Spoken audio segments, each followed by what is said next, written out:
अभिवादन स्वीकार करें।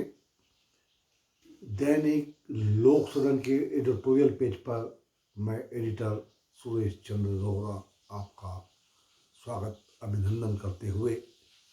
आज आपसे वार्ता करना चाहता हूँ देश के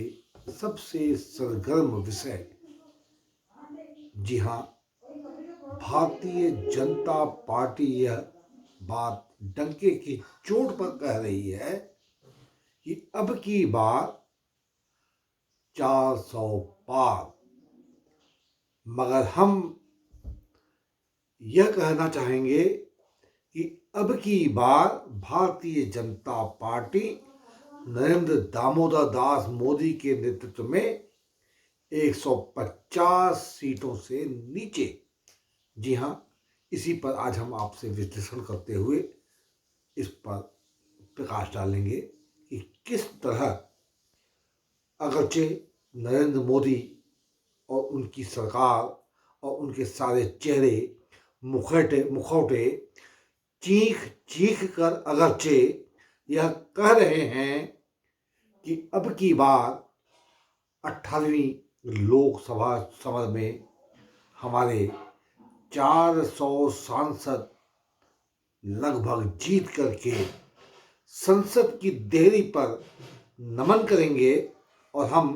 सत्ताए हुकूक का संचालन। तो विश्लेषण यह है कि अगर आपके पास यह जानकारी है कि हम 19 से लेकर के 24 तक के इस समय काल में 5 वर्षों में हमने लगातार काम किया है और देश की जनता हमें इतना बड़ा बहुमत देने जा रही है, तो फिर आप आदरणीय नरेंद्र मोदी इतना भयभीत डरे हुए क्यों हैं? आखिर आप क्यों बारंबार राजनीति की उस लक्ष्मण रेखा को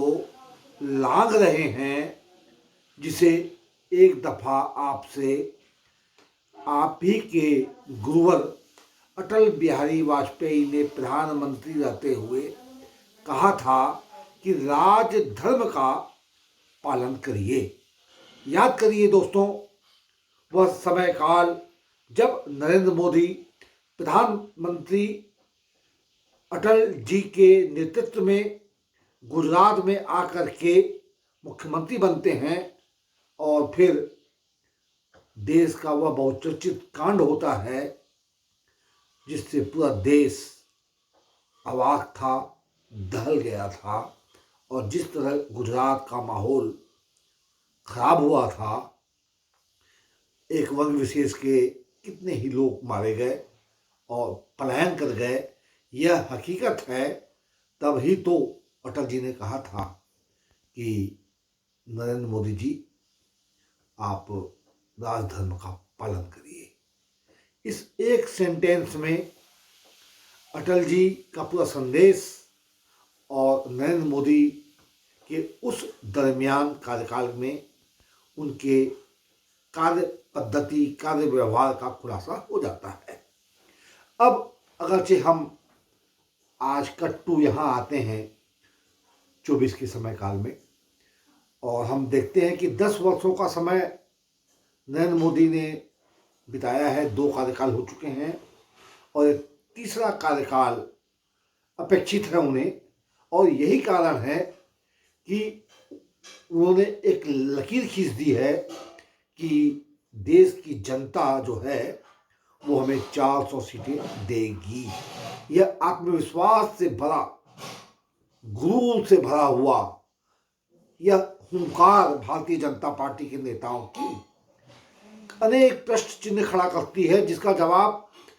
विपक्ष अर्थात राहुल गांधी, मल्लिकार्जुन खड़गे और जो पूरा जो एक विपक्ष का जो एक दस्ता है वह नहीं दे सका है।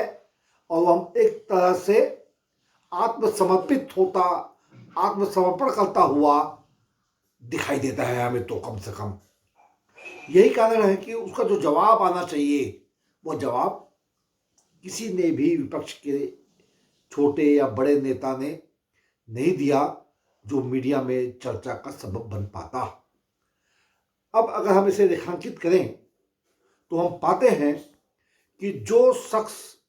सबसे अधिक भयभीत होता है, डरा होता है, वो ज़्यादा वो उतने ही हुंकार भरता है। इसी तरह अगर कोई राजनीतिक पार्टी का धरातल नीचे से कमज़ोर है, हट रहा है, तो वह बताती है कि हम बहुत ही मजबूत स्थिति में हैं। अगर आपको इतना बड़ा बहुमत 400 के पार आप बोल रहे हैं, तो आखिर इसका स्रोत क्या है,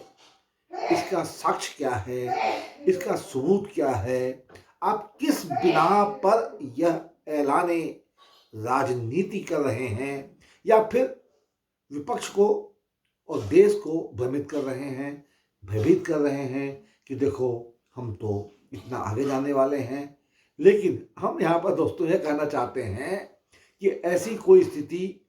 हमें तो कम से कम दिखाई नहीं दे रही है और हम डंके की चोट पर यह इस बुलेटिन में कहना चाहते हैं कि नरेंद्र दामोदर दास मोदी की जो ये सत्ता है अब की बाल हिल रही है। उनका सिंहासन डोलायमान है, कांप रहा है। अगर ऐसा नहीं होता तो कदापि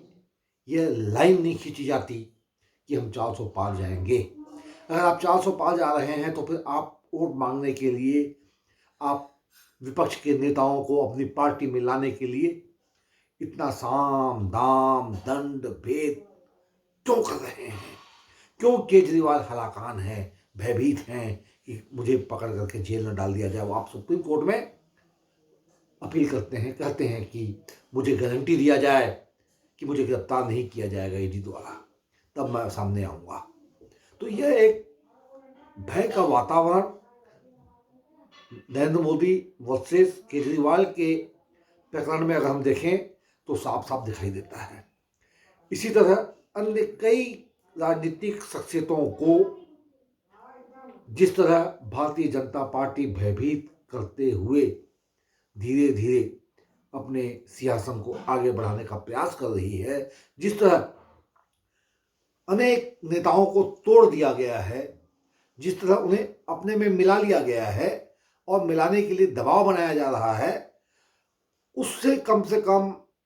कोई भी समझदार आदमी, विवेकशील व्यक्ति तो यही कहेगा कि अगर आप शक्तिशाली हैं, अगर आप पावर में हैं, अगर आप इतने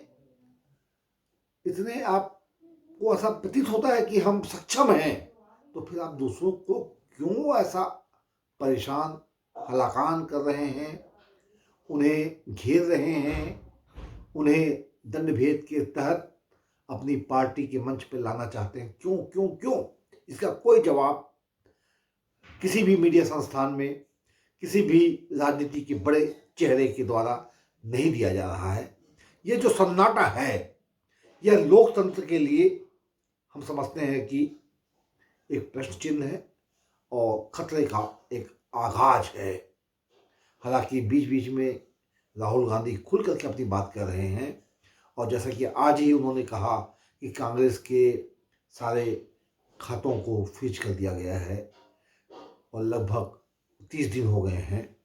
तो आखिर नरेंद्र मोदी जी महाशय, आप कांग्रेस से इतना क्यों डरे हुए हैं? जब कांग्रेस में कोई ताकत नहीं है, कांग्रेस जब आपको चुनौती नहीं दे पा रही है, कांग्रेस जब एक हाशिए पे चली गई है, अगर वो नहीं हाशिए पे गई है, अगर वो लगातार आपके समकक्ष आपको जवाब दे रही है, इसीलिए आप डर करके खातों को सील कर रहे हैं। इसका यही उत्तर हो सकता है। अंतिम में दोस्तों, आपसे एक बार फिर हम निवेदन करते हैं। यह बुलेटिन आपने देखा, आपका बहुत बहुत धन्यवाद, आभार। आपसे सिर्फ हमारी एक ही विनती है, निवेदन है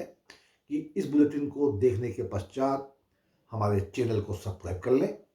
और साथ ही इस बुलेटिन को लाइक करें और हाँ, कमेंट बॉक्स में अपनी प्रतिक्रिया अवश्य दर्ज करें, क्योंकि यह प्रतिक्रिया ही हमें